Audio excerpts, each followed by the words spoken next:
Well, if you are thinking it's time to start a new diet because it's in the new year, to drop those unwanted pounds, just think again, because there's growing research that shows diets just don't work. Health experts say food restrictions and long-term dieting can actually backfire and make your metabolism slower and actually make you want to eat more.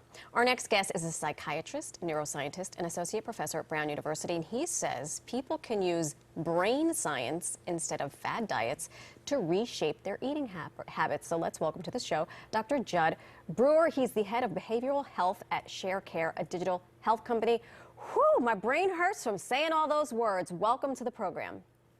Thanks for having me. So I read this article. I immediately sent it to my producers because I do not believe in diets. I have never dieted my entire life because I think it's just not good for my body. I eat when I'm hungry and I don't eat when I'm not hungry. My Twitter feed is now going to explode. Tell us what habit loops are, because you say our eating habits are kind of dictated by those loops. What are they?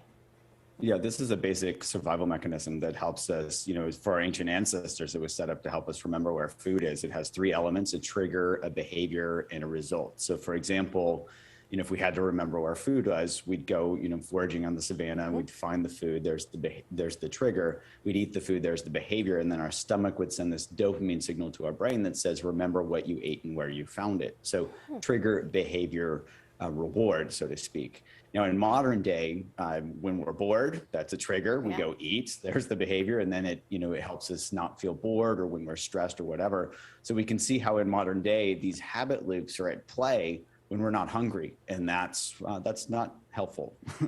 What you say resonates so much, because I remember as a child watching my mother grow up having her café con leche and bread. And now she's pre-diabetic, and she's telling my sister and I have to have bread. And I think it's that trigger. She remembers, oh, coffee, bread, let me eat it. So this kind of leads me to mindfulness. We talk about we throw that word around, like we all know what it is. But what does it mean specifically in terms of our eating habits? How do we implement mindfulness so that we can remain healthy in the way we eat?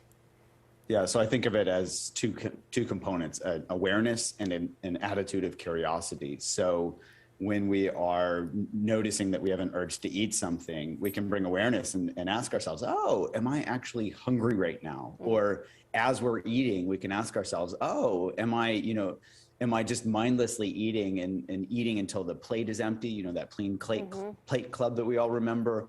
Or am I just mindlessly eating while I'm watching a television show or something like that, which leads to, for many people, to overeating? I have to ask you, though, I co-sign.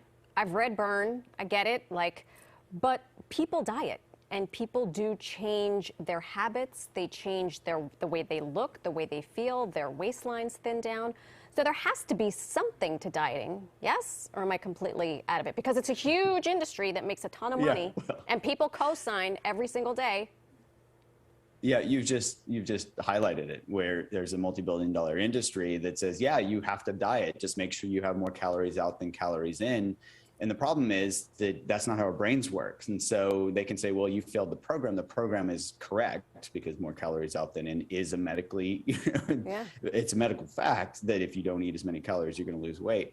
But that's not how our brains work. Our brains work more based on this habit loop, this reward-based learning. And my lab's done studies with this. We developed this Eat Right Now app to study to see how well we can help people work with their brains, learn how their brains work, and work with their brains instead of trying to just force themselves to diet. Dr. Brewer, real quick, but before you go, tell us about that app, because I think it's very intriguing. Yes, it's basically set up to help people learn how their brains work so they can work with their brains. So it's daily 10-minute videos, animations that give them trainings, these in-the-moment exercises that help them work with cravings when they are, they're really jonesing for some food. And then also really bringing in these awareness practices to help people see what they're getting when they overeat. In fact, my lab just published a study showing that it only takes 10 or 15 times for somebody to really pay attention as they overeat to help them really step out of that cycle where that reward value drops below zero, where they start to be able to just notice, oh, I can stop when I'm full, Right. as compared to forcing themselves or trying to force themselves not Dr. to eat. Brewer, we have just scratched the surface. I suspect we will hear from you again because I think what you're doing is fascinating. Thank you so much for joining us this morning. Thanks for having me.